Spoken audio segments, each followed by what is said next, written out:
이제 그 교사와 또 교감 선생님, 교장 선생님과의 이제 관계에 대해서 문화적인 차이가 있다면 처음에 왔을 때 너무 좋았던 게 교장 선생님, 교감 선생님 이렇게 얘기하는 것이 아니라 뭐 내가 30년 경력이 있는 뭐 교장 선생님이든 그 선생님인가 뭐 막 갓 시작한 뭐 1년 차 선생님들도 다 수평적인 관계로 코워커의 개념으로 보기 때문에 어, 다 first name으로 불러요. 그러니까 예를 들어서 제 이름이 루시라면 Hey Lucy, Hi, How are you, Lucy? 그냥 그냥 first name을 다 부르는 거예요. 친구처럼.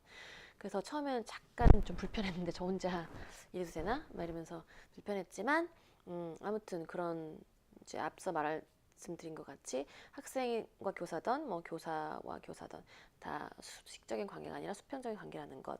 그러니까 내 클래스에서 내가 선생으로 내가 리드를 하는 나의 아이들을 그런 거에 대한 프라이드가 굉장히 강하기도 하고 그다음에 이제 어떤 이 캐나다에 있는 그 커리큘럼 자체가 이제 막 우리나라처럼 뭐 수학이면 수학 뭐 정석 뭐 영어면 뭐 이런 영어 책 이런 걸 배운다기보다는 교과서 중심의 수업이 아니에요.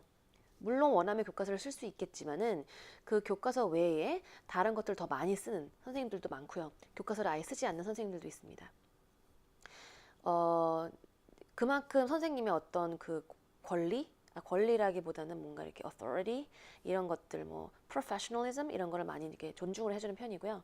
내가 이 사람을 하여했고 이 사람이 이 부분에 대한 전문가니까 당신의 전문성을 존중하고 믿습니다. 약간 이런 느낌이에요. 심지어는 예를 들어서 뭐 고등학교 같은 경우에는 보통 8시 20분 뭐 15분, 20분, 뭐 25분 이렇게 시작한단 말이에요. 그러면 그 첫 수업이 늦지 않는 이상 선생님이 늦지 않는 이상 내가 뭐 1분 전에 와가지고 들어가든 뭐 1시간 전에 와서 좀 열심히 공부를 한 다음에 들어가든 nobody cares. 그러니까 퇴근 시간도 초등학교 같은 경우는 2시 반에 끝나는 학교도 있고요. 고등학교 같은 경우는 뭐 아무리 늦게 끝나봤자 3시에 끝난단 말이에요. 그러면 정말 3시에 땡 치자마자 이제 약간 그냥 예의상 한 15분 정도는 남으셔야 되겠죠. 뭐 나머지 뭐 아이들이 뭐 질문을 한다든지 뭐 부모님이 뭐 질문을 하실 수도 있고 15분 정도는 just in case 이제 있으셔야 되겠지만은 한 3시 15분 정도 해서 땡 해서 그냥 가시는 분들이 굉장히 많아요. 물론 일이 없어서 가는 건 아니고요. 일이 뭐 이제 행정적인 일이 있다 하더라도 뭐 집에서 뭐 일을 할 수 있는 부분들이 있기 때문에 본인이 할 수 있는 부분만 하게 되면은 집에서 일을 하건 학교에서 일을 하건 수업 시간만 채워주시면은 전혀 문제가 없다는 것. 그다음에 마지막으로 교사와 교사들의 관계. 정말 정신이 없이 돌아가요.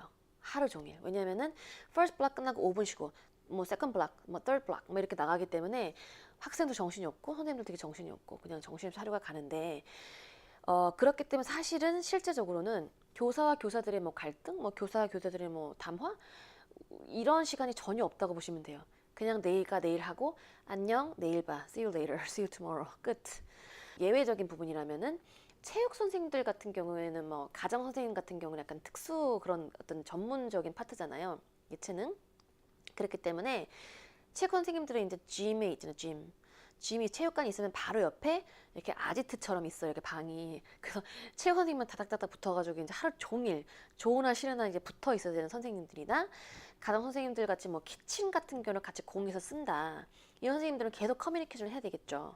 하지만 그런 선생님이 아닌 경우에는 문화적인 차이를 느낄 시간도 없이 하루가 지나간다는 것. 요약을 해드리면은 그건 어떤 인간과는 사실 상관이 없이 수직적인 구도가 아니라 수평적인 구도라는 것. 여기는 유교 사상이라는 게 없기 때문에 물론 선생님을 존중하지만 막 굉장히 존경하고 막 그런 느낌은 아니에요.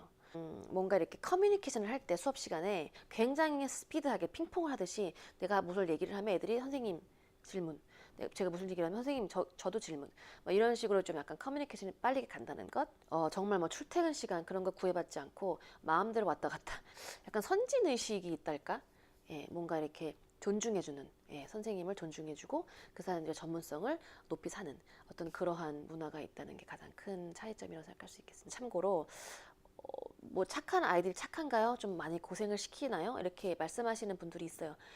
그거는 이제 뭐 어떤 인간관계든 어떤 나라를 가든 문화의 차이와 상관없이 당연히 있겠죠. 크고 작은 사건들이 있어요. 캐나다 같은 경우에는 이제 그 선생님들 도시별로 이제 취직이 된다고 했잖아요.